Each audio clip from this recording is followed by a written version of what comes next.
All right, sounds good. All right, here we go. Stick to the script here. Excuse me. All right, first and foremost, I want to thank my Father God. He has guided me and protected me and my family throughout this amazing journey and the best U.S. Coast Guard in the world. Thank you, MIPOG, Master Chief Jones, Carol, Miss Carol, Captain Ray and wife Mary, CMC, XO, thank you for coming. I appreciate you taking time out of your extremely busy schedule to be here.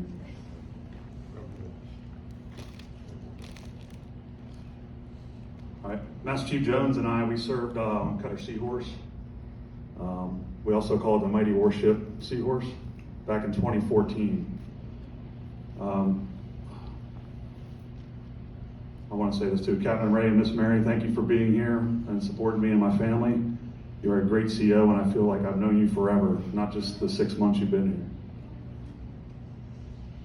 My family, friends, fellow Coasties who traveled, took time out of their busy lives to be here, and the ones online, thank you. I also want to give a big shout out to the men and women who helped organize this ceremony and supported me through thick and thin. I respect you all, consider you my friends. And Seth Griffin, project officer, thank you so much. A little bit of my history here. I decided to join in 2003. I wanted to do my part after 9/11 because I had a lot of family, cousins in New York that were firemen and NYPD. Thank God none of them were on duty that day, but they responded in the recovery efforts, lost a lot of friends. I've seen them go through a lot of struggles. So about a year or two prior to that, I was talking to my grandmother in New York. I always went to her for advice and everything. I was like, Grandma, I want to join a service. So I looked into all of them. And then my grandma, she looked at me and then she said, I quote, why don't you want to join the Coast Guards? Why don't you look into the Coast Guards? New York accent. And I never thought of it. I didn't know what they did. So I thought of it and looked into it. I moved to Myrtle Beach, seen the Coast Guard off the shore and helos and cutters. And I was like, wow, that's what I want to do. So then I left for boot camp in December of 03 to beautiful Cape May, New Jersey. It was amazing weather that time of year too up there. Yeah. Just something in my career, I strive to climb the ladder at all my units. I got advice from one of my COs. He was a warrant officer surfman up at Point Allerton, Massachusetts. He was an ex-Marine, hard guy to deal with. All we did was CrossFit all the time. That's all I cared about. Anybody that was there with me for that? Ruffner, were you already out by then? I was there as you got there. Thank God. But he told me something one time, and I kind of lived by this throughout my career. If you try to put your supervisor out of a job, you'll do great things in the Coast Guard. What that means is, not maliciously, but learn your supervisor's job and you'll be successful. And that's what we do in the Coast Guard.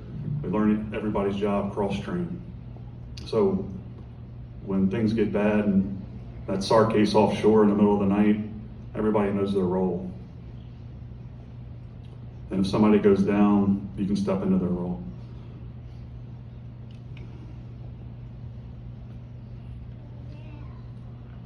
Another thing, I don't know if they're going around anymore, Master Chief Pacherio, the bosun mate guiding principles, are those still a thing? Yes. Okay. I lived by those while I was in the Coast Guard. I was like, I have to meet all these milestones. So we can get those to the A school classes from now on. That would be amazing, because if you write down your goals, you're more likely to achieve them. So bosun mate guiding principles, I don't have them all memorized, but I wanted to, Tots, can you run down the office and grab one?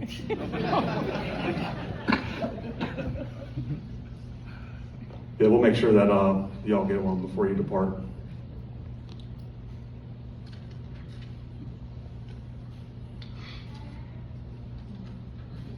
Oh, I do have a quote from the Bible. It's Psalms 25:5. Says, "Guide me in your truth and teach me, for you are God, my Savior, and my hope is in you all day long." I also want to talk about a couple mentors. Going through my career, I was like, I really don't have many mentors.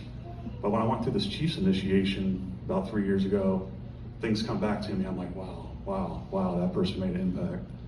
So Master Chief Jones, I served with him, like I said, on Cutter Seahorse. He invested in me for getting OIC certs. Thank you for that. It'll never be forgotten. It took me 3 times to go through, and thanks for putting up with me while I was doing that. Thank you.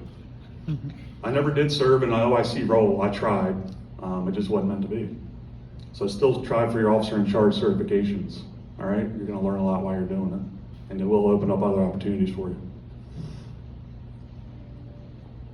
I did adopt some of your quotes. They're good though. They're good. All right, which ones we got here? You can't control everything in your world, Nick.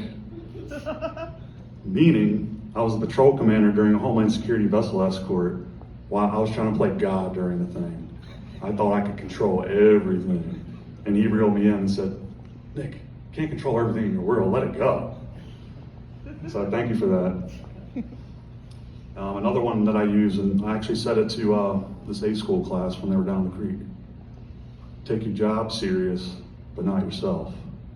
So that's helped me here at Yorktown to do the best I can, but also have fun at the same time. Does that sound familiar to you? Bosun Gutline, I invited him, not sure if he's online. The guy was hard on me when I got to Massachusetts, but I got my 47 coxswain as a BM3 under him, and heavy weather coxswain when I made BM2. Yeah, he really looked out for me, and I learned a lot from him. A lot of the like maintenance issues and stuff. One time I was offshore and I called the engineer about a maintenance issue, and then the MK2 ran by him at the office, and he was like, "Where are you going, MK2?" He's like, 47 Lindstrom just called me, and there's an issue with the steering system. And I got called into his office when I got back because he was mad that he had to find out from MK2. So when I get on y'all about maintenance and discrepancies and all that, that's where that comes from. I learned my lesson. Josh Mata, did he make it today? Oh yeah. Woo! Good to see you. I already told him once, and I don't think he would believe me, but he was one of my mentors too on Seahorse. We worked well together. He was an 8-time guy coming to an 87. So I was like, do I work with this guy, or do I tell him he don't know anything about multi-mission? And I you know what? I didn't want to do the fleshly, worldly thing. I was like, you know, I'm gonna take him in, and we're gonna work well together. And I think we did. And then when I reported to Yorktown, he mentored me to train me to be an instructor the right way. So thank you for that. Thank you for coming down from Baltimore, Bosun.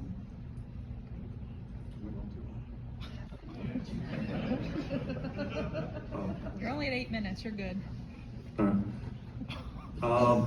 Let's see, Master Chief Gilmore retired. He entrusted me to be his executive officer. I was a BM1, it was a BMC job.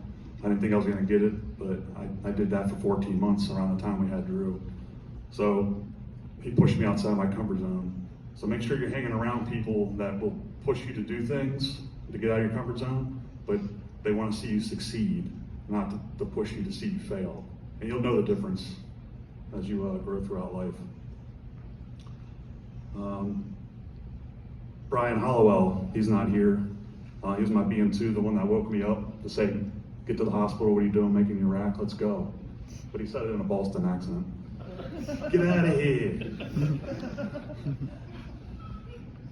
He took me under his wing to get coxswain certified. He didn't want to at first, but then he did. So thank you for that. I don't know if you're watching or not.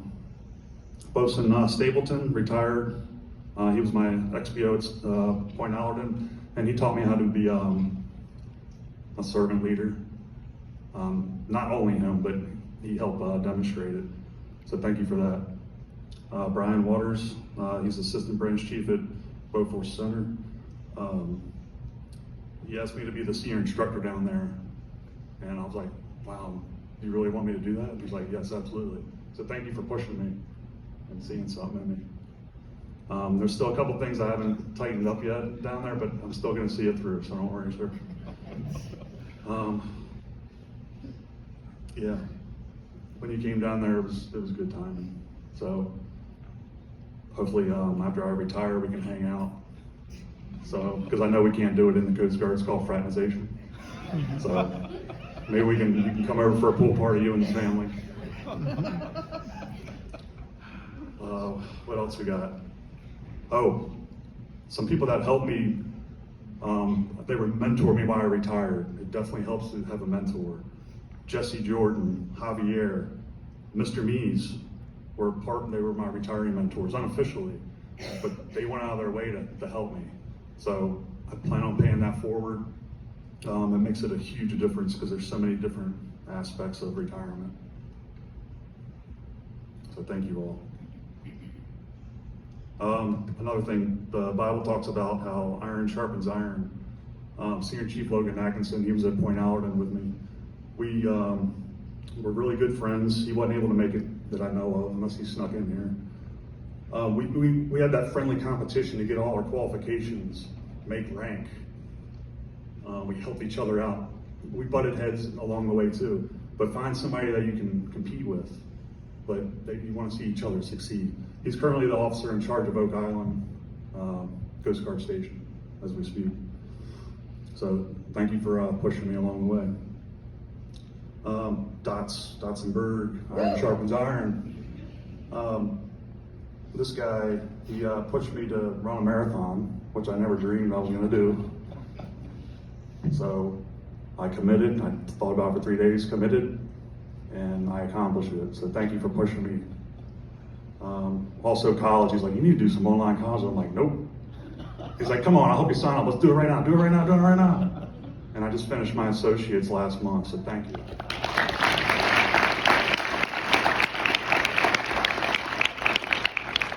I appreciate it. I'm gonna miss working with you, but I trust you're gonna take good care of the crew.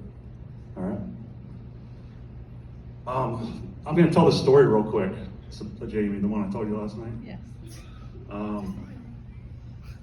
So I was out back in my backyard blowing leaves a couple weeks ago, and I was walking, and every now and then you'll come across a leaf that won't move, no matter how hard you blow on it. I'm like, oh. So you got a decision to make there. You can either change the angle of the blower, leadership style maybe, if you want to compare it to that. You can keep walking, or you can bend over and pick it up. So you got some options there. Or you can move on and come back and get it. So that crossed my mind with like leadership and being a supervisor. I didn't steal that from anywhere, but hopefully next time you're blowing leaves, you'll think about that. Are you gonna keep walking or are you gonna do something about that?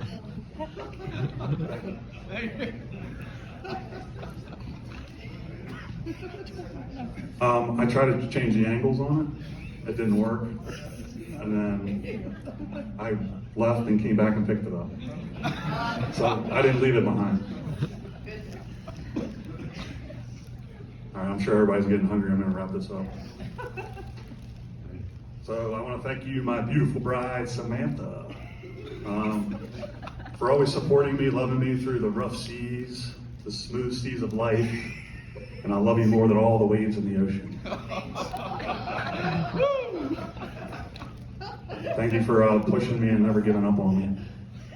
You're welcome. Thank you. My sons, you're a great young men. I'm very proud of you and your support. You know, I'm always here for you and I love you very much. Mom and Dad, I'm grateful for your love and support. Thank you for teaching me not to be a quitter. Y'all never let me quit sports. I finished the season. Thank you. Because people that quit can live with regrets. And how to be dedicated as a wife and husband, and thanks for raising me in a godly home. I do appreciate all of y'all. Stay strong. Have a wonderful week. Happy holidays. Woo!